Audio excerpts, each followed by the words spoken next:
Morning, YouTube. I'm Chris Harris, also known as Patch McClay, and I'm sitting here with my special guest, Mr. Jason Caldwell. Now, Jason, how are you? I'm great. How are you, Mr. Harris? I'm doing great. You can call me Mr. McClay, Mr. Patch, just however you're feeling. Okay. Now, I'll begin. I'm sure you're aware of my previous episodes with Mr. Huey Lutz, Mr. Manny Ramirez, and Mr. Connor Townsend. On these previous episodes, we've been discussing recent news. Donald J. Trump, along with Vice President Michael Pence, has been elected to serve as President and Vice President, respectively, of the United States of America. Are you familiar? I am familiar, yes. Yes. And how are you feeling about this news? The news of them being elected is very controversial for sure. A lot of uproar about it. Personally, I think we should give them a chance, and it should be interesting to see what they can do in the future. They both kind of bring a different perspective, a different approach to the position based on how they are portrayed by the media, which is iffy to think about. So it should be exciting to see what they can do these next 4 years. Right. You should never judge a man before he has a chance to prove himself. Would you agree? I would definitely agree with that. All right. Now, I'm sure that since you're so familiar with politics, that you followed him out throughout his campaign. Did you not? Towards the beginning, I was a bit lackadaisical in following the campaign. However, just by word of mouth, not really by reading the news, I heard various aspects of his approach and stuff like that. Okay. So you're familiar with this platform on strengthening our borders and border security, are you not? I haven't read up on it in depth, but I know the general idea. The general gist of building the wall, that is. Yes, I do. Yeah. And how do you feel about that? Do you think that'll help the American economy? Do you think that'll hurt it? Do you think that'll help strengthen our border between us and our neighbor Mexico? In terms of strengthening the border, it may serve more as a symbol of strength, but it's also physical strength and securing the border. However, as you can probably think of numerous examples from the past in other countries, not just the United States, immigrants will always come in illegally because the United States and other countries that bring in a lot of immigrants, it's a desirable place to be for people who are not necessarily in a good situation. However, in terms of that strengthening our economy, I think at first our economy will take a hit from it due to all the work and underground labor that the illegal immigrants do for the country, especially like working in agriculture and other jobs that people are less inclined to do. However, after that initial little lull in economic growth, I think that once those jobs are replaced by either legal immigrants or American citizens, the economy should return back to normal. Right. Now, while we're on the point of the economy and how it's going to take a hit either from this or benefit from this wall, Donald Trump said during his campaign that he was going to have Mexico pay for the wall, which, of course, they're very much against, so much so that the president of Mexico had plans to come to the United States and bailed out on those plans because of Trump's election and plans to have Mexico pay for the wall. Now, what he's proposing, I'm not sure if you're familiar with it, is a 20% tariff on all Mexican exports into the United States. So that means that, say, you sell like this table right here, nice hardwood table, or say you bring in these fine leather seats on which we're sitting on. Those are each going to be charged with a 20% tariff if they're coming from Mexico. So, in theory, with this 20% tariff, the price of these goods are going to go up 20%. Wouldn't you agree? Yep. All right. So, are you familiar with Mexico's exports? Not really at all. No. No? Okay. Well, to begin, the largest export to the United States is going to be automobiles. Okay. Ford has a plant down there. Dodge, Ram, Chrysler, GMC plants down there. Very big, very, very big in the automobile exports. My truck actually was made in Mexico. Okay. Dodge Ram, 1500. Good truck. Moving on from that, they also export a lot of produce. Many people think that avocados are our largest export, including my last two guests. Huey Lutz was one of them. Not the brightest guy, but we'll let that slide. And moving on, they export a lot of furniture. Mm-hmm. Number 6 on their list. Okay, and furniture is a growing industry in exports. It's actually grown since 2011. It has grown immensely, 65.2%. Now, I don't know about you, but when I hear numbers like that, I hear of a great industry, an industry that we need to jump on board. Yeah. Billions and billions and billions of dollars are involved in this industry. Mm-hmm. See where I'm going? Yes.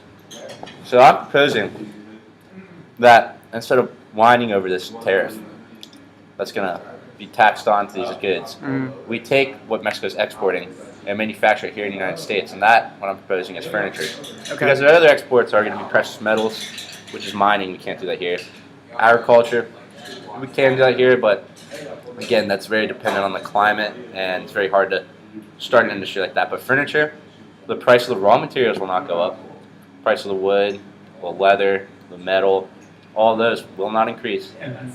Our labor will be paying minimum wage to American citizens, and we will be able to tax our product as made in America, avoid the tariff, sell a higher quality product for the same, if not a lower price. How do you feel about that?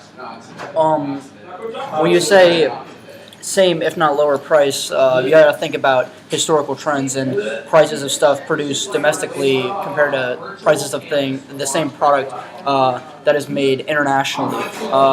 We hear all the time about outsourcing jobs, whether it be to South America, Latin America, especially China. China's a big one. China and India. So I think with a tariff that might bring production back to the United States, but it also would give business incentives in terms of making the most profit and eliminating the most overhead per se of businessmen and entrepreneurs and stuff like that to again outsource more jobs overseas, which generally send us cheaper products than what they would be unless they were produced domestically. However, the idea that the products would potentially be produced in the United States, that definitely has some merit.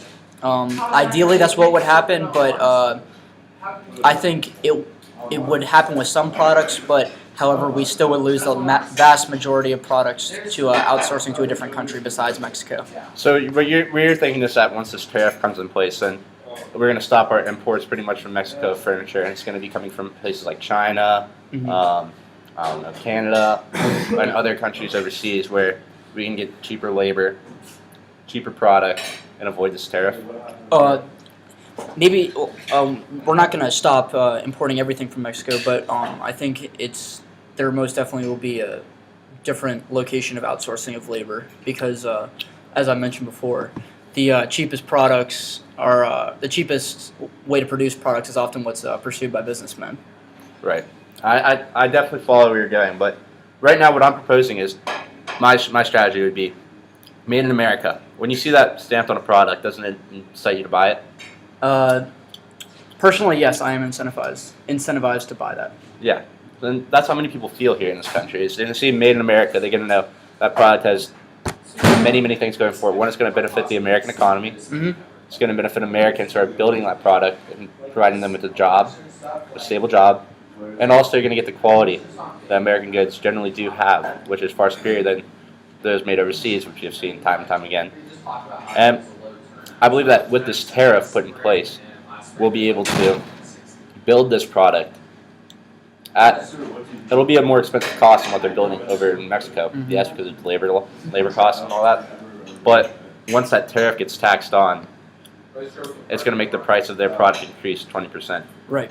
So we'll be able to sell our product at around the same price, maybe even cheaper than the Mexican counterpart, for better quality, made in American goods. Mm-hmm. That idea that you're talking about, that definitely needs to be explicitly elaborated towards the American people, so that way they understand that they're purchasing a higher quality product, maybe that was produced in more humane conditions for the workers, and by American people. So that way they would be incentivized to buy it. So you think that the number one problem we would face with this company would be marketing? Maybe not the number one problem. That's definitely an issue.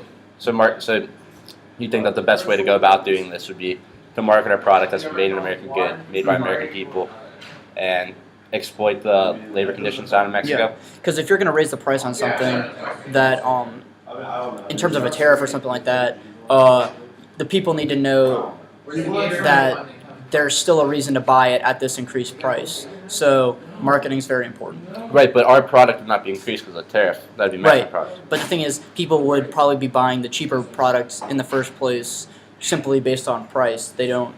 They might not pay attention to the quality. So like the Chinese goods. Yes. Essentially. Mm-hmm. Okay. See a lot of those like in IKEA and places like that.